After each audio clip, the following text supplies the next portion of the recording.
Government shutdown is over, and it only took 3 days. So how did it happen? On Friday, time ran out for Democrats and Republicans to pass a short-term spending bill to keep the government running. That meant there was no money to keep non-essentials like some national parks and monuments open. The biggest holdup? The fight over DACA. Democrats wanted included in the bill protections for dreamers, illegal immigrants brought to the U.S. as children. But Republicans wouldn't play ball. So today, Democrats and Republicans agreed to pass another temporary spending bill, keeping the government in business for 3 more weeks. Congress now has until February 8th to get its act together and pass a long-term spending bill. And Jeff Hollinger joins us now for a little perspective on what happened here. Do we have any takeaways from all of this? I think the takeaway is a very simple one. Those who make demands of the government, who threaten to shut it down, ultimately are the ones who lose. We're talking about the Democrats looking to shield 700,000 young immigrants.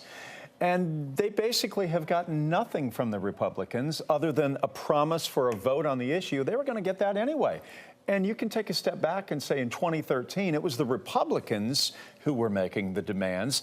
They shut down the government for 16 days, wanting to change Obamacare. Guess what? After 16 days, they lost. Obamacare was largely intact. Exactly. What do you think happens now as they renegotiate? Do you think we'll have another shutdown? Well, I think that's a real possibility. You're talking about February 8th is the date.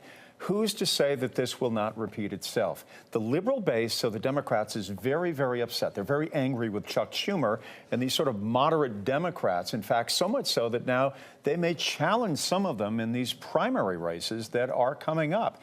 You know, there's a lot of anger among that base about how this has transpired. Can there be a compromise?